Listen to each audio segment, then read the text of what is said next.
wish I could do that. He's like, one thing. So, when we look at this, this is going to be our left arm, all right? Okay. This is the head of our humerus, all right? And right here we're going to have our anatomical neck that's right under the head, okay? We have the greater tubercle, which is going to be on the outside. If you look at this, you got to kind of look at it from all ways. You see these two projections? Mm-hmm. Okay? The greater is going to be more opposite the head, all right? The lesser is going to be in front. So we have the greater and the lesser tubercle. Is everybody with me on that? Okay. Then we have the deltoid tuberosity, and you can see that right there. Let's flip over here. Okay. The deltoid, this is a fake situation here, so it's just a rough area, and we know that the deltoid is a muscle, right, on our upper level here that is going to attach to that tuberosity. Whenever we have those places on the bones, they're just for attachment sites. Okay.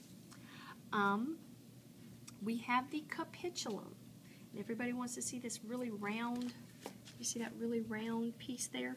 It's always more lateral. So the side that the greater tubercle is on, if you go down, is capitulum, and it's more round. Okay, it's more round because it articulates with the head of the radius. So, right, so it's going to be a round, attaching to round. All right. Then we have the trochlea, which is on the opposite side. It's going to be more medial. Everybody see the trochlea there? This little piece here. Okay. All right. More medial. Then if we flip this sucker over, we have the olecranon fossa. Does everybody see that little dip in there? Can you turn it this way? Sure. That piece right there. And what that is that's where the head of the ulna fits in. Or not the head, the olecranon process of the ulna. The head's on the other end, sorry. The olecranon process fits in. And that's really what kind of makes up your elbow and allows for bending. Okay? Then we have the medial epicondyle, which is going to be here, medial, right, more towards the middle. And then the lateral epicondyle over here. So when you're looking at the bones, you do have to be able, especially with certain bones, have to orientate whether it's left or right. One of the easiest ways to do this one is with the head. Whatever side the head is on, okay, the lesser tubercle is going to be in front, the greater tubercle is going to be to the left. So I couldn't possibly have it here because there's no indentation here, right? I know that that is a critical marking of the front or the anterior part of that bone, okay? Then we have the ulna, and that's going to be on our pinky side. Everybody with me? This is the ulna here. On my pinky side. So it goes from here, right, to here. Radius is on my thumb side. Okay. All right.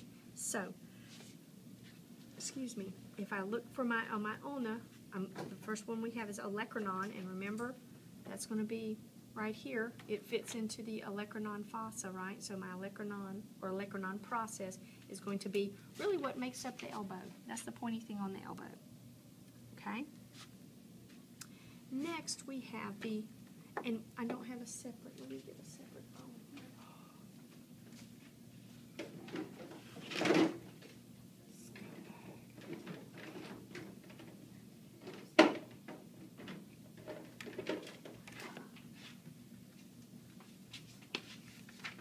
We have the trochlea, or excuse me, trochlear notch, which is going to be here, right? Because this is what sets the trochlea in, okay? So this is the trochlear notch, okay? We have the head, which is down here. It's down on the opposite end. And this is the ulna, so you know how I know it's ulna? Because it has U in it for ulna. So if I look at it, I know which one I'm talking about, right? And we have so I got the head and the radial notch, which sits right here. So I have my trochlear notch, and then I have my radial notch because the radius is going to sit there and articulate right there, right? Does everybody understand? So the radial notch is a little divot on the side of the trochlear notch. Can you turn it this way? Sure. So I can see that right Yep. notch. This is the trochlear notch, and this is the radial notch. Okay. All right. Then we have the radius. Okay. We have the head, which is on the opposite end of the ulna, right? So the head of the radius is in our elbow. The head of the ulna is near our pinky, right? So it's the radius, and what is a radius? A mathematical term, right? A radius is half of the diameter of a circle, right? So the bone with the circle on the end would be the radius. That makes sense? Okay? And that's where the capitulum articulates, right? That round piece that's more lateral, right? So when we open our hand up, we know it's that side because the capitulum would be their thumb side. Okay? Radial tuberosity would be on our, right here, radial tuberosity. Okay? And last but not least, down here on the bottom,